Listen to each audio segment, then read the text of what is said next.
This is the Blockchain Real Estate Podcast, sponsored by the Blockchain Real Estate Summit. If you're interested in the intersection of real estate, blockchain technology, AI, and more, you've come to the right place. Don't miss your opportunity to attend the Blockchain Real Estate Summit 2024, happening this September 24th through 26th, online for our worldwide audience. Get your tickets at blockchainrealestatesummit.com/registration. Enjoy the show. Really be the first to launch a tokenized fund in real estate. And if you haven't heard Michael's story and just what he had to go through to get this, for us to even be here today to have this conversation and for him to launch that fund, I highly, highly recommend going and watching that interview. That's the future of real estate. And so we've interviewed some folks around the metaverse, around blockchain, around crowdfunding, and really trying to just contribute to this conversation as well and help real estate investors think and consider what is the future of real estate. Because we've never been, I think, in a time of history in terms of real estate where things are going to rapidly change as they are over the next 20 to 30 years. I would say probably the next 5 to 10 years, but for sure over the next 5 to 30. Ryan, are you back with us? I am, yeah. And my apologies, I was dropped off. That's all right. Can you just start? And exactly. Where did I drop off? You were just starting with, how tZERO is an ATS and the trading. So if you could back up just to about there, and then Yep. I think we should be good. Awesome, perfect. Yes. So we own a series of broker dealers that facilitate that secondary liquidity. So the trading venue itself is the tZERO ATS. That's an alternative trading system that we purchased a couple of years ago. Ramped up the technology, and that's where we transact these digital securities.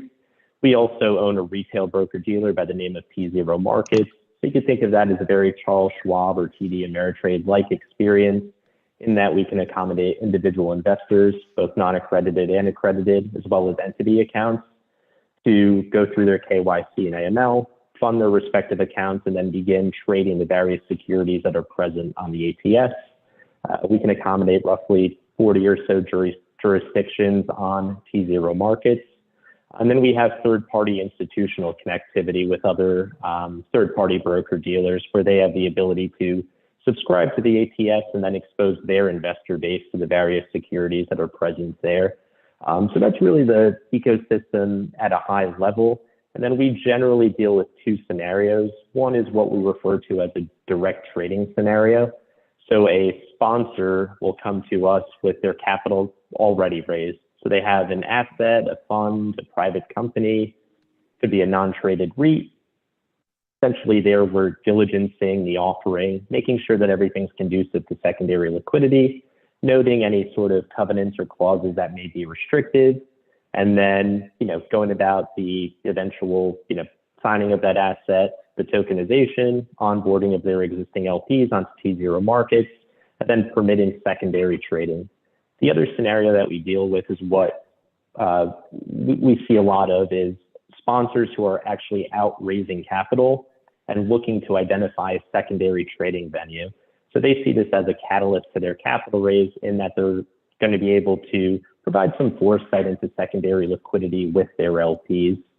And then in the real estate space, that really is a dominant portion of our pipeline. We're dealing with private owner operators, fund operators, issuance portals, and other types of institutional owners that are looking to take individual properties, portfolios, funds, and non-traded REITs, tokenize the equity, and then permit that secondary trading. So we have an asset trading on our platform, the St. Regis Aspen Resort. So that was a Reg D 506C, which took place in October of 2018. The owner there, Elevated Returns, actually sold down a 20% equity interest in their property, brought in about 13 limited partners, and then we eventually engaged with that firm in June of 2020 to tokenize the asset, onboard the LPs, and permit secondary trading. So that trading commenced on August 24th of 2020. So it's been trading for about a year and a half now. We also announced another real estate asset that's going to be trading on our platform within the next couple of weeks, and that's the Spot at Myra Park. So that's an active adult living housing development in Dallas, Texas. The sponsor there is Market Space Capital. So they're taking a prior Reg D 506C offering that's taken place over the past year or so, tokenizing it and then permitting the similar level of, secondary trading, amongst their existing LPs. So it's a very exciting ecosystem that's rapidly evolving. We've got a number of other. I'm going to interrupt you Please, 1 second. Ryan interviewed the market space capital guys at the Blockchain Real Estate Summit, and it was really great because he kind of went through how they got interested in it, how they did it, and it's really fantastic to hear that they're going live. So sorry to interrupt you, but I just had to say you did a masterful interview to kind of demonstrate how tZERO works. Definitely, and they're a great partner of ours as well. So they're evaluating other portions of their portfolio as well for a very similar, type of secondary trading experience. So they've been fantastic to work with. Hey, Ryan, sorry to interrupt you too, but I want to make sure we're understanding kind of the implications of what you're talking about today. Can you define simply what you mean by secondary markets? I don't know, especially in the world of real estate, that doesn't come up very often. And so maybe explain that and kind of the benefit of that. Yeah, definitely. So if you think about a, prior use case, let's say you're a 2 to 5% equity holder in a particular private placement. Generally you're that 2 to 5% equity holder. You're just holding your equity interest really through the life cycle of the asset, right? It could be a 3, 5, 7, 10-year hold period. What we're doing is actually allowing that LP to have hold period flexibility and be able to trade their equity in a live continuous trading environment on an ongoing basis. So that's something that, is done through a number of different kind of means. So with a Reg D 506C, for instance, a lot of the Reg D 506Cs that we're looking to trade, they essentially are utilizing a Rule 144. And again, I'm not a securities attorney, but that's sort of the pathway that a lot of these private placements are looking to trade. Essentially, you're able to trade amongst both non-accredited and accredited investors after 1 year, assuming there aren't any sort of restrictive clauses, et cetera. So that's really the dynamic that's here. It's providing public-like liquidity for private assets. It's essentially staying private, but trading public-like. So just to boil it down, so I understand it completely.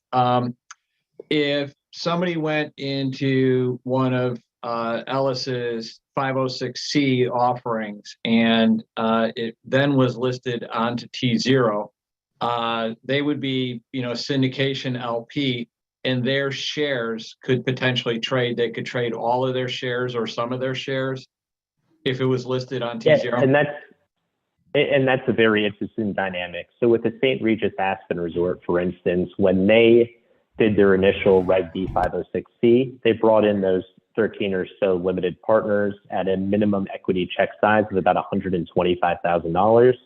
When we permitted secondary trading, we actually fractionalized the interest so that, a particular equity holder would actually hold shares or, what we refer to as tokens in a very fractionalized sense. So they didn't necessarily have to trade their whole slug, but they're able to, place a portion of their equity interest in our, trading venue. So the system itself works as an order book system, but, the interface is very clean. And it's something that looks very familiar to LPs, whether or not you're a sophisticated cryptocurrency investor or someone that's looking to trade traditional kind of public equity. It's very akin to that type of environment where the blockchain aspects have been abstracted and what you have is a very user-friendly type of interface. So what you're saying is that if the shares get listed and the LPs would then interface through something that would, look very familiar, like a Schwab account or, a Fidelity account or something like that, and they could trade not only those shares, but they could also, buy other things off of tZERO, like Overstock and things like that. So yes, so tZERO Markets is that retail broker dealer experience. So currently we're trading 5 digital securities on the platform and have a fulsome pipeline of new issuances, which includes private companies, funds, real estate assets, et cetera. So yeah, that's the beauty of that ecosystem, is that you have those assets trading, and then we're actually in the process of merging the user interface between tZERO markets. And then we also have a bifurcated cryptocurrency wallet and exchange service called tZERO Crypto.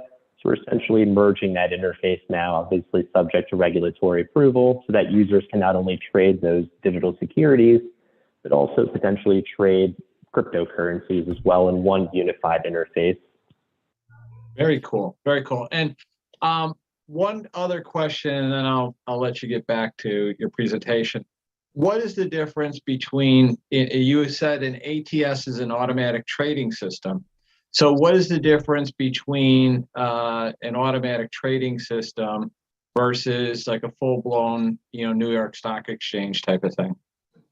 That's a great question. So yes, correct. The tZERO ATS is an alternative trading system. So it's a trading venue that functions much like an exchange, albeit, there's some diluted elements, including a lower reporting requirement.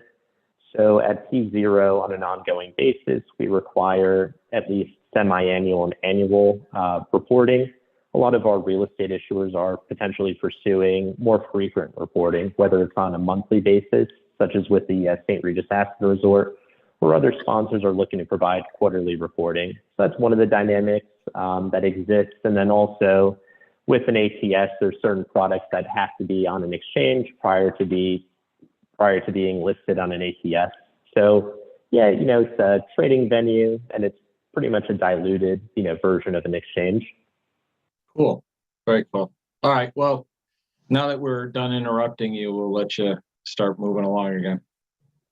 Yeah, definitely. So, kind of detail those two scenarios, really specific to real estate on what we're seeing. And then there's a number of other interesting updates at tZERO. So we actually just finalized a strategic capital raise that was actually led by the New York Stock Exchange's parent company, ICE, Intercontinental Exchange. So they led that round, really a great quality, sort of firm to bring onto the platform, in a strategic capital raise capacity. And then one of their senior executives, who's the chief strategy officer, David Goon, is actually coming on board as our CEO as well. So it's a very exciting time. David's a seasoned executive at the Intercontinental Exchange. He has a roughly 2-decade tenure at the firm. So it's something that we think will be transformational for tZERO as we continue our growth as a firm, onboarding additional high quality issuances, as well as having additional interconnectivity down the line. Very nice. And that's, really nice. They have a little bit of experience that they can bring to the table. Exactly. Yeah, I would say the New York Stock Exchange may be a bit of a household name. And so, but why don't you go on with your presentation and tell us a little bit about, how you would go about creating, tradable, real estate. Yeah, definitely. So really the first step for us is, working with an issuer to identify an existing asset, funds, portfolio, non-traded REIT that's conducive to secondary liquidity. We would then take sign a mutual and VA, take a closer look at some of their offering materials to make sure that that's something that's conducive to secondary liquidity. If we happen to find any clauses or covenants that are restrictive, whether they are, let's say something that restricts transfers or it could be a ROFR, we would identify that. The sponsor would then go about the process of, amending those documents. Then we would, enter into a formal due diligence agreement, obviously continue to diligence that asset, would onboard their LP base and permit secondary trading. We're seeing a wide variety of initial offering types as well. A lot of Reg D 506Cs, Reg D 506Bs as well, Reg As and Reg Ss. We actually onboarded a Reg A plus that took place in May of 2021. That was done by Exodus. So they raised about $75 million from about 6,800 investors back in May of 2021.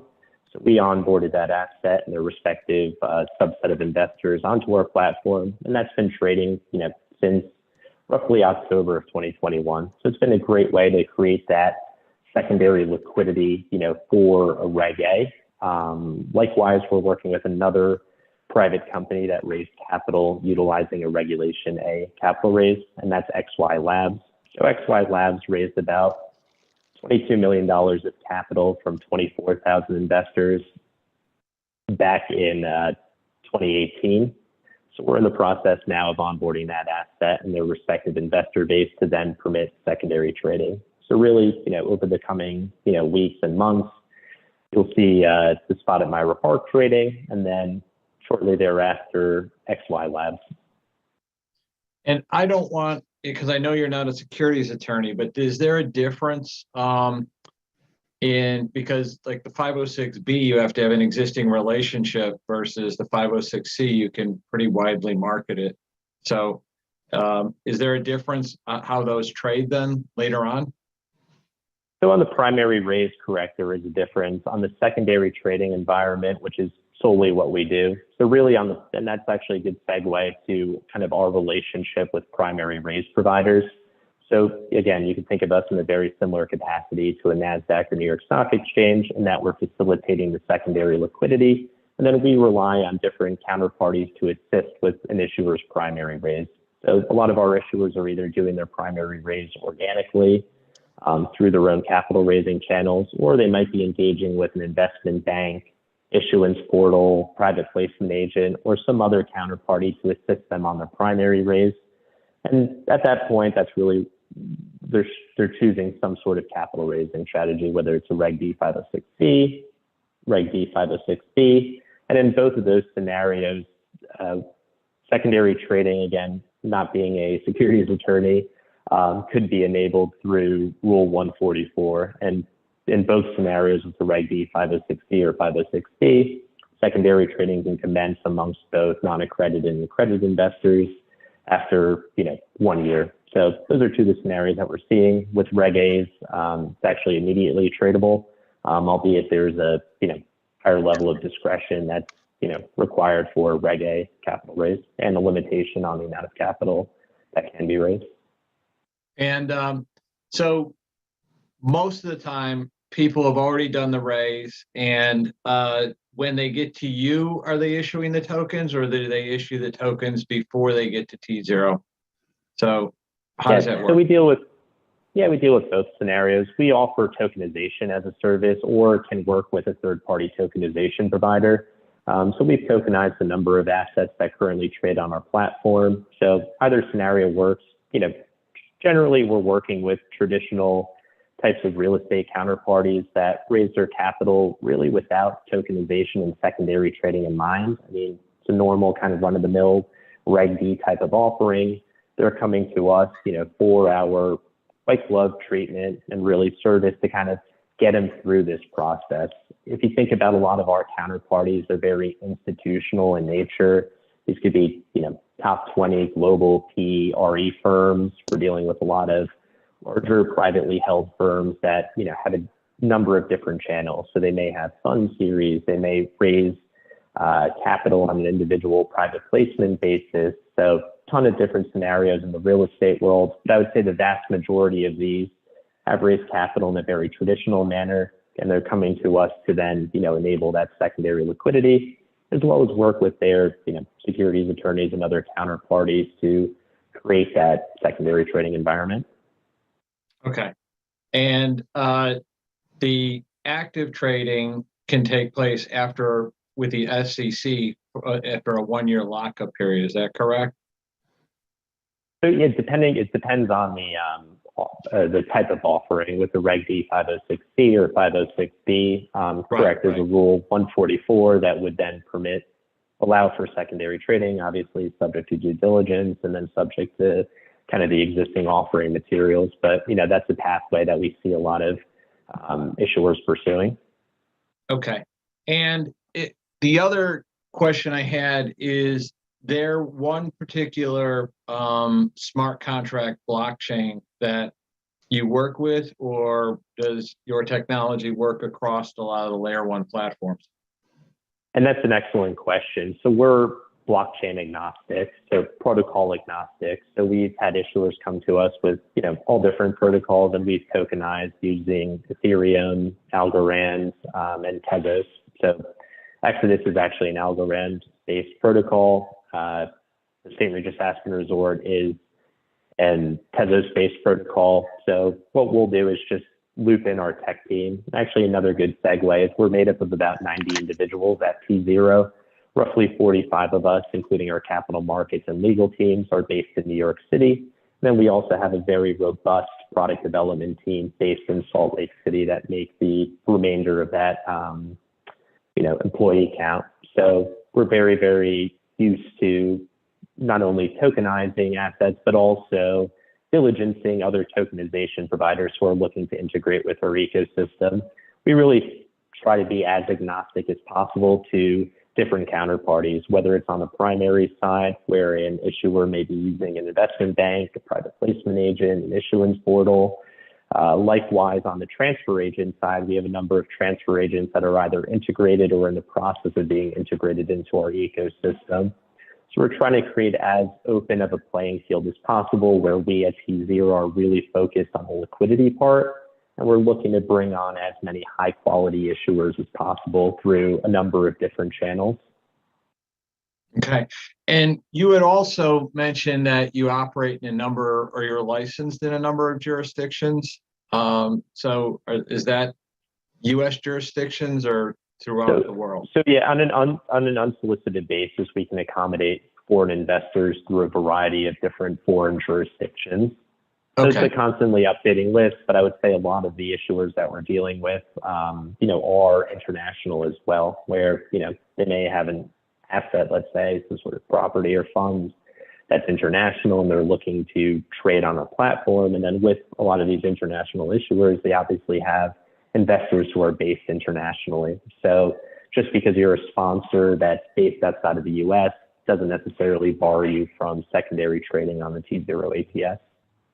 And a follow-up, going back to your Paramount days and your REIT days, is this a good solution for private REITs to trade? We are working with a number of private REITs to potentially accommodate secondary liquidity. There are a lot of benefits to kind of having that non-traded REIT potentially trade on an ATS. A lot of our REIT counterparty or non-traded REIT counterparties and closed-end funds or open-ended funds may have some sort of redemption provision. So this could be a very elegant solution to that particular redemption provision in sort of just taking that equity, tokenizing it, and allowing it to trade versus having to queue up redemptions on a monthly or quarterly basis.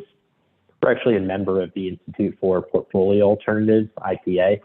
So we've gone to a number of events there, and actually I've also been on a webinar kind of discussing our secondary trading solution versus some of the other traditional secondary trading solutions that are out there. So we're a huge believer really in these open-ended funds, closed-ended funds, and non-traded REIT vehicles, and really enabling that public-like liquidity on our platform.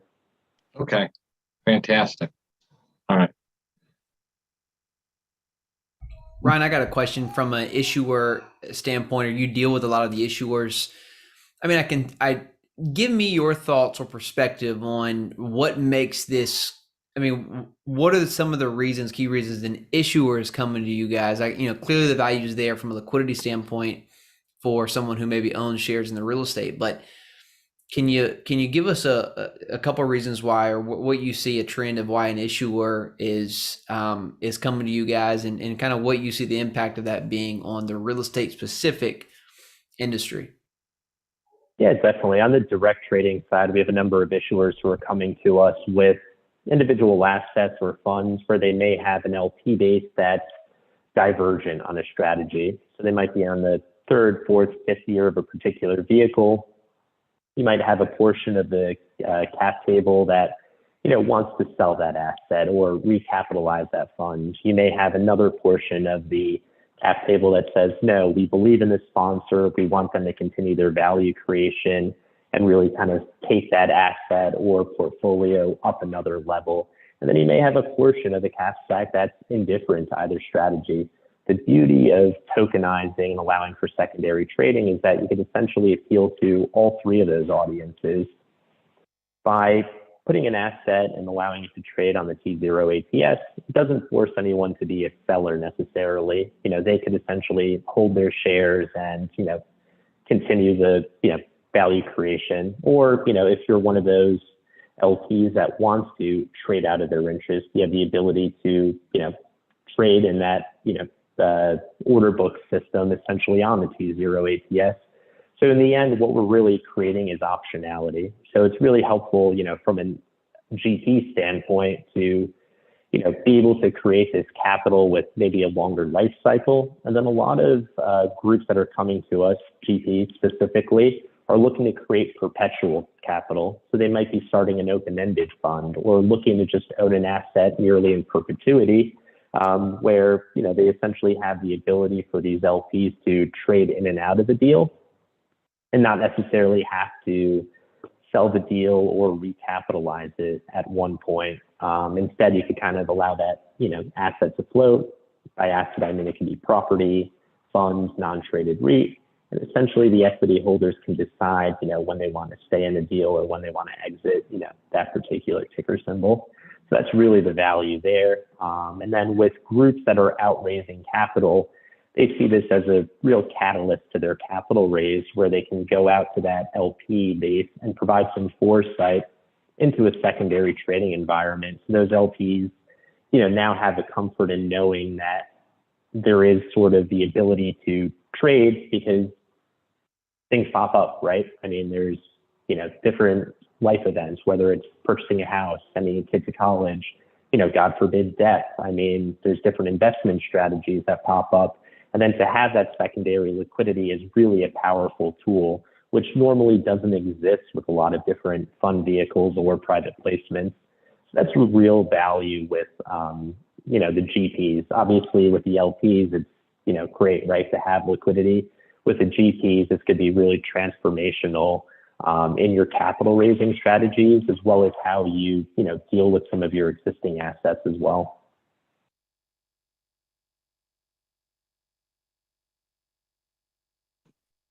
Very nice, very nice. And following up on that, who is the target for, what size assets is ideal and makes sense? Because I get a lot of people calling me and they hear about tokenization and they think it's the greatest thing since sliced bread and it's going to help them raise more money.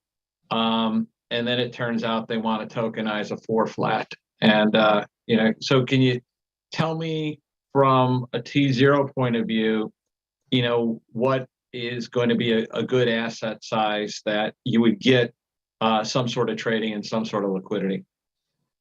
Yeah, definitely. No, that's a great question. So we're generally dealing with private companies, assets, and funds that are looking to float $10 million plus of equity. For conservative asset classes such as real estate, it could dip below that, kind of the $5 million plus equity float size.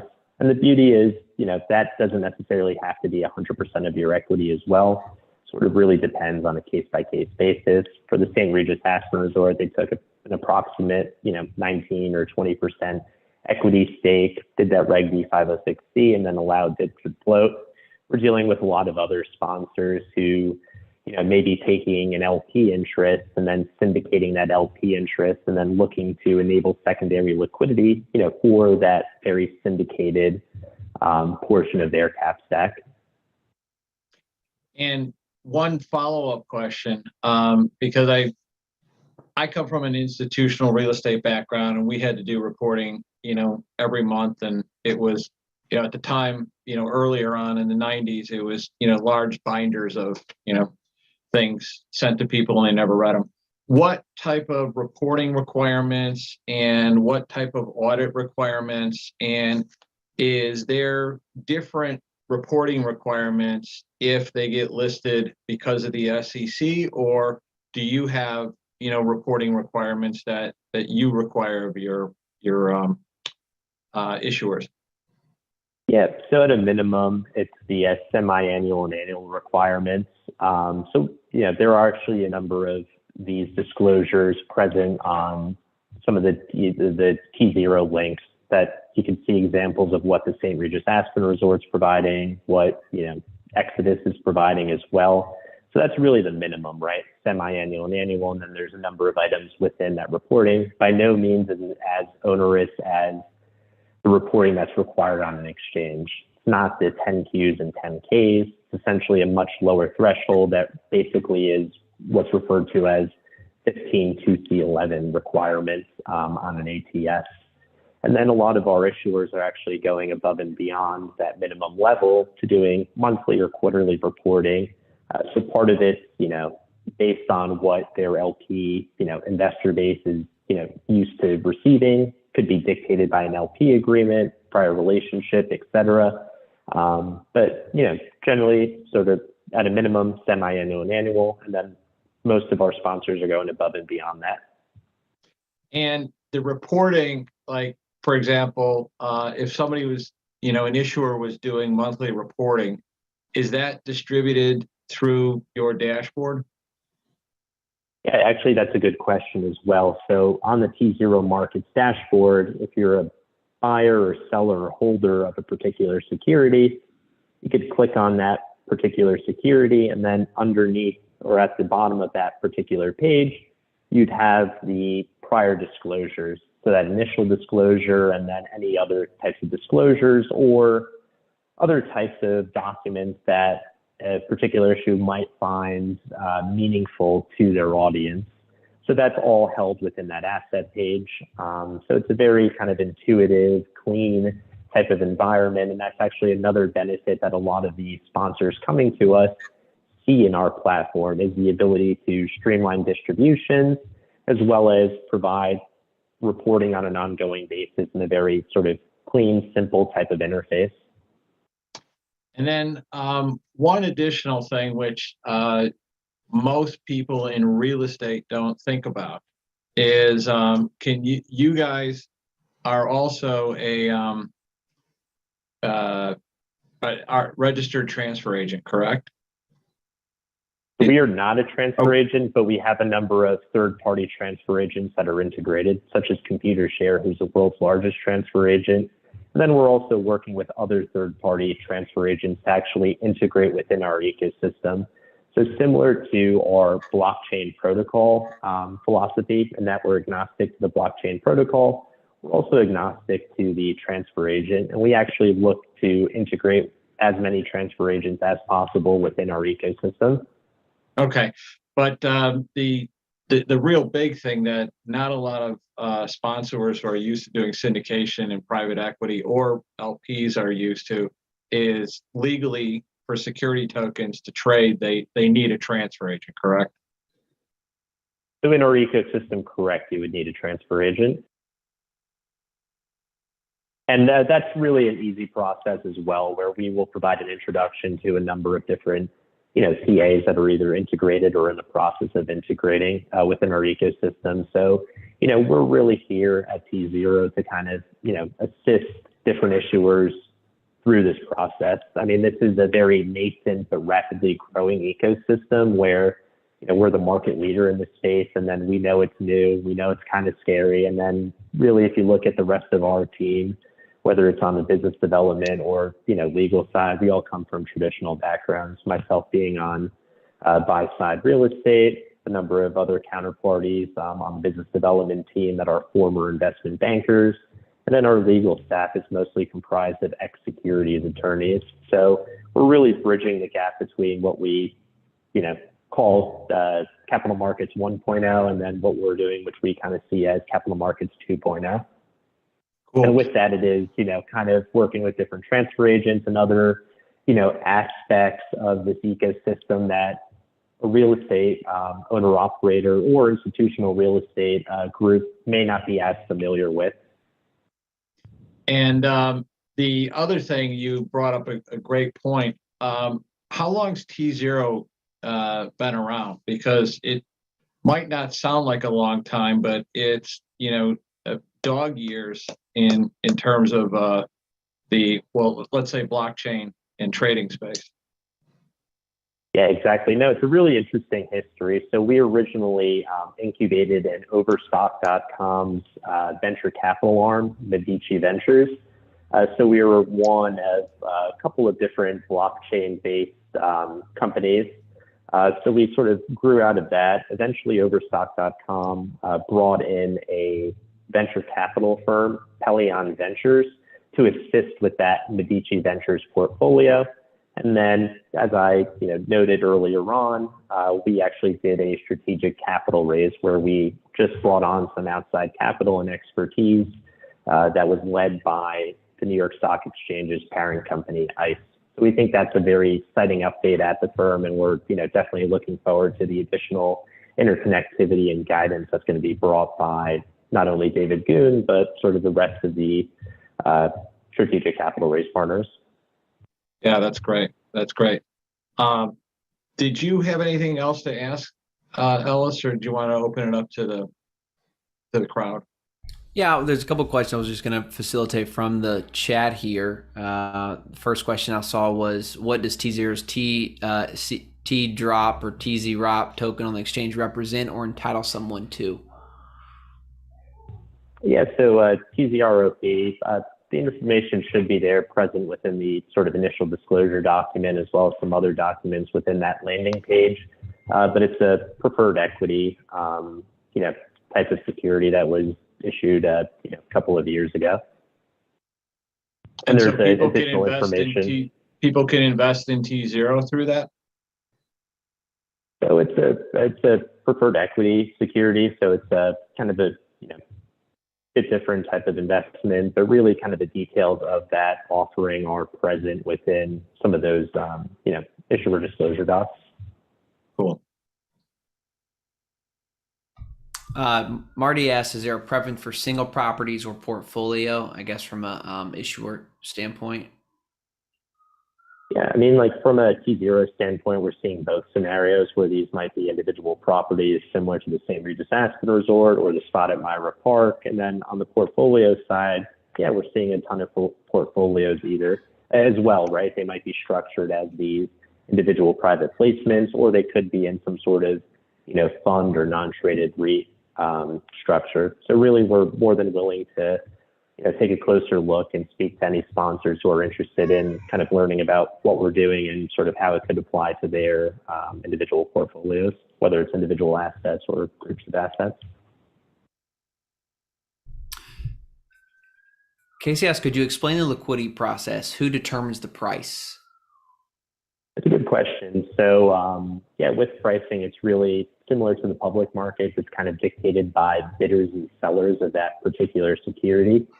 So part of the reason that we require, certain level or a certain minimum amount of disclosure, and a lot of our issuers are going above and beyond that, is to provide some, guidance on performance of that particular asset. So we think, heightened level of disclosure, whether it's some sort of frequency of appraisals, and or, monthly or quarterly disclosures are going to be helpful for bidders and sellers to determine pricing of that particular security. But, essentially that's the system. It's an order book system. It's up to bidders and sellers to determine pricing.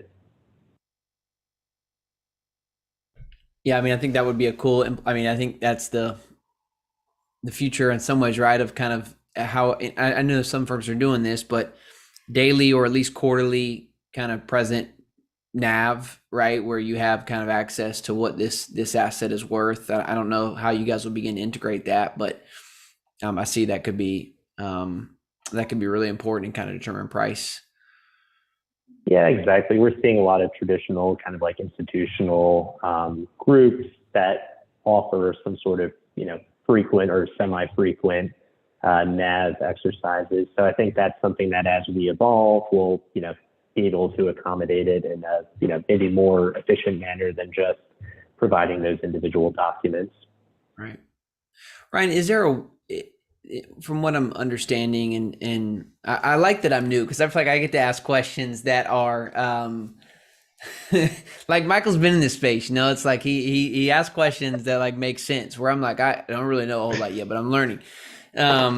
Is there a world in which, I think about the Robin Hoods, right? Where I mean, I guess it's more open because, I can buy Tesla from over here and transfer it over to Robinhood, Tesla stock. Do you see that space evolving to that level, or do you think it's it's siloed in the sense where there's a tZERO and there's another platform, and you have to have everything on tZERO to trade, or does this ever go from kind of a closed to an open system in some ways? Yeah, and that's a great question. So we can accommodate third-party broker-dealer subscribers. So we have about a dozen or so broker-dealer subscribers to the ATS. So some larger household names could definitely, speak with our team, and then we could hopefully identify a way to accommodate them as a third-party broker-dealer subscriber. So just as you mentioned, if you're on your Robinhood or whatever account, in theory, you would key in that ticker symbol, and that would potentially pop up, in your third-party broker-dealer account. So that's something that we're certainly open to, and we'd love to have some larger household names subscribe to our ATS. Very good. Very good. Well, I think we're going to wrap it up here, Brian, and really appreciate you coming. Thank all the, knowledge and information and everything, because I can tell you at the Blockchain Real Estate Summit, everybody was tracking in the morning, and it was great, or at least the real estate people. And then when they got to the afternoon, and you and some of the other traditional securities people started talking, it was they came back to me and said, "Well, those guys are talking a different language." And I'm like, "Well, if you want your securities to trade, they have to be legally compliant," and so that's how it works with the SEC.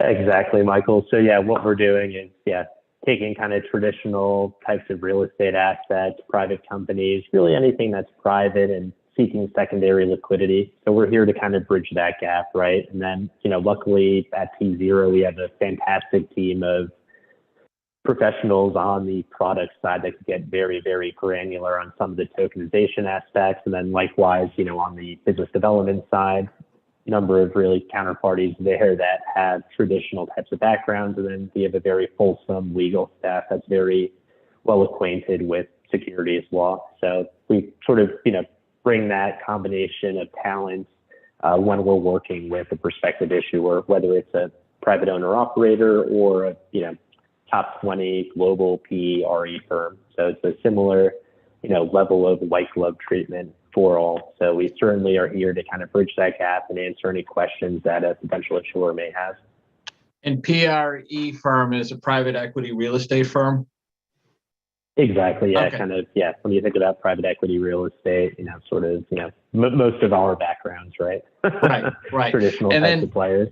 I have one follow-up because you kind of glossed over it. We've been mainly talking about real estate, but you do have, larger companies listed like Overstock. You've got a great startup company with Exodus Wallet. You've got a blockchain fund, correct? So you've got, different private equity funds, not just necessarily real estate.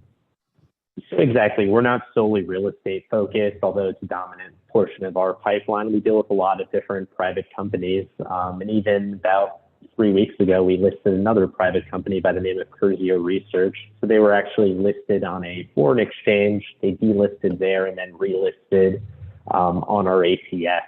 So we'd love to, speak to different, private companies. And then, we're also in discussions with GPs as well to take some of their GP interest potentially and allow that to, trade on our platform. So yeah, there's a, number of different ways that we could potentially interact with real estate sponsors, whether it's on an individual asset basis, fund basis, their actual, private company GP basis, or future capital raises down the line. So we really see this as transformational, not only within real estate, but really throughout private equity, really allowing for companies to stay private and trade public-like. And I do want to actually ask you one more question. And do you see, because, some of our joint venture partners in the past were larger, pension fund managers or, the Nuveen's and the, those people of the world. Do you see them potentially using a listing as an exit strategy for some of their funds? So it depends on the structure and how syndicated a potential, fund is. Let's say they have, 10, 20, 30, 100. It could be, up to, 20,000 plus investors similar to XY Labs. It is a good option to potentially allow for secondary liquidity amongst those existing LPs. So not necessarily recapitalization, but the ability to, choose your own hold period in your destiny as an LP. So we definitely see that amongst the larger institutional groups where they might be looking to take an existing, funds, non-traded REIT and execute the strategy, or they could be out raising capital for a new strategy and they're looking to really solve for two things. One is democratizing access, right? So kind of going out to a much wider LP base at potentially smaller denominations on the primary side. And really with that smaller LP base, they're much more sensitive to hold periods because a lot of those life events, are very dramatic for their, as a percentage of their net worth. So they want to have that liquidity. So really they're solving for two things, democratizing access and then providing for additional liquidity for those, newly democratized LPs. All right. Well, we really appreciate Ryan Zega from tZERO and all the exciting things that you've done and are doing. And it's just going to be really great for real estate because I think it's just going to bring real estate to a much wider audience, especially with the Rule 144 and stuff. So people that couldn't get into these things. And then it's going to be very helpful for people to get in and out of because you've got, a liquidity option, or you say, I can't, stay in this for the 5 years. So it's great. I want to thank you. I want to thank my co-host, Ellis. Ellis, make sure you put your company in the chat over there. I am Michael Flight. I'm with Liberty Real Estate Fund, and we're at libertyfund.io. And always. Thank you for listening to the Blockchain Real Estate Podcast, hosted by the Blockchain Real Estate Summit. Don't forget to sign up for the Blockchain Real Estate Summit 2024, happening this September 24th through 26th, online for our worldwide audience. Get your tickets at blockchainrealestatesummit.com/registration. If you enjoyed today's episode, please make sure to follow the Blockchain Real Estate Podcast on your favorite platform and leave us a review. Your feedback really helps increase the visibility of our show, allowing us to reach more listeners like you. If you have someone in mind you would like us to interview, you can go to blockchainrealestatesummit.com and leave a comment. Hi, this is Adam Carswell, the voice of Liberty. This podcast is solely intended for informational and entertainment purposes only and is not intended to provide tax, legal, investment, or accounting advice. You should consult your own tax, legal, accounting, or investment advisors before engaging in any transaction or undertaking. Thank you for listening to the Blockchain Real Estate Podcast, which is a part of the Blockchain Real Estate Summit Network. Go to blockchainrealestatesummit.com for more information, free reports, and giveaways with free stuff. Thank you.